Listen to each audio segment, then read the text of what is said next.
وہ جوان جو ہی پروان چڑھا ان فوان شباب آیا تو اس کی پیشانی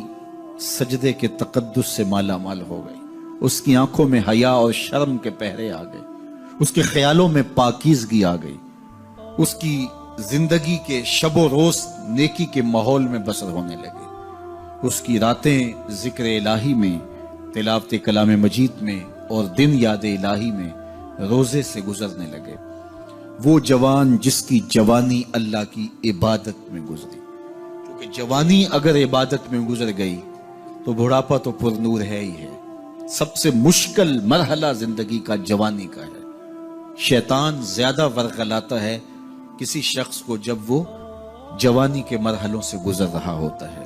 تو جس کی جوانی خیریت کے ساتھ گزر گئی اور اس نے اپنی جوانی کے تقدس کو محفوظ رکھ کے منزل تک پہنچا لیا، اپنی عصمت کے جوہر کی حفاظت کی، اپنی آبرو کو لٹنے نہیں دیا، اپنی آنکھوں کی شرم و حیا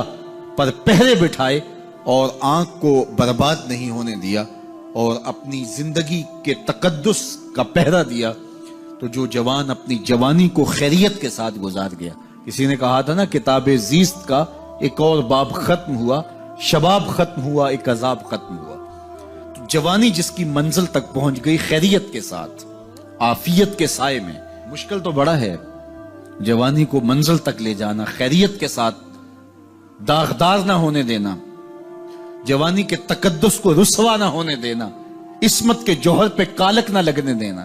خواہشات کو غالب نہ آنے دینا۔ آسان کام تو نہیں ہے، مشکل کام ہے، لیکن اگر کوئی مشکل کاٹ گیا، جوانی کے تھوڑے سے ایام میں گزار گیا، اللہ اکبر۔ حضرت شیخ خطلی کہتے ہیں، داتا گنج بخش علی حجویری علیہ رحمہ کے مرشد ہیں، الدنیا یومن ولنا فیہا صومن، وہ کہتے ہیں دنیا ایک دن ہے، ہم روزہ رکھ کے گزار رہے ہیں۔ تو روزہ رکھ کے سارا دن گزر ہی جاتا ہے، دوپہر بھی آتی ہے گزر جاتی ہے، اور عصر کا وقت بھی آتا ہے گزر جاتا ہے، کھانے کا وقت بھی آتا ہے، چائے کا وقت بھی آتا ہے، سب کچھ ہوتا ہے لیکن گزر جاتا ہے، افطار تک بندہ پہنچ جاتا ہے۔ جس نے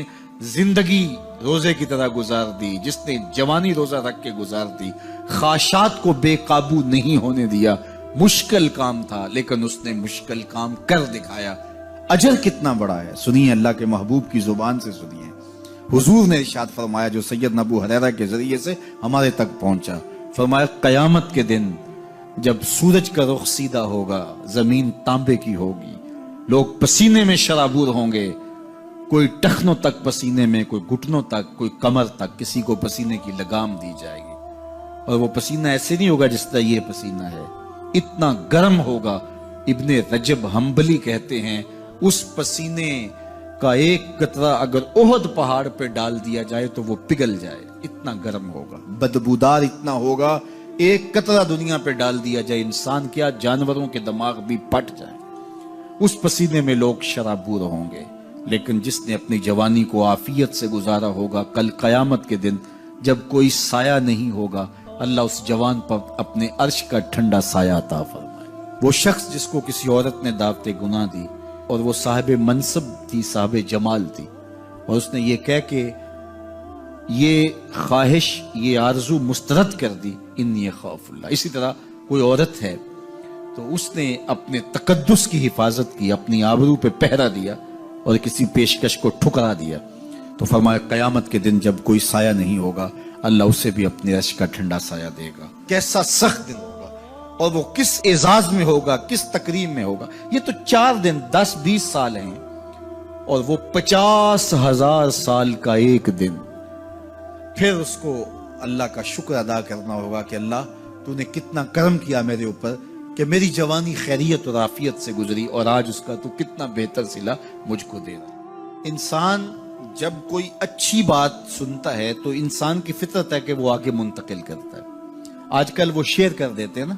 جو بات آئے تو آپ اس کو آگے بڑھاتے ہیں، دوستوں میں شیئر کر دیتے ہیں۔ تو یہ انسان کی فطرت سے افواہیں بھی اس لیے پھیلتی ہیں کہ جو بھی بات آپ سنتے ہیں فوری آپ کی کوشش ہوتی ہے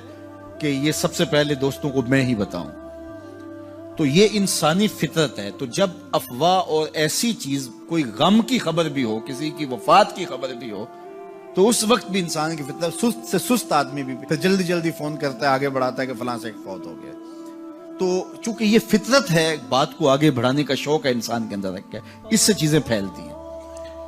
اور پھر جو خیر کی خبر ہوگی یا خیر کی بات ہوگی تو اس کو تو آگے پھیلانے کا پھر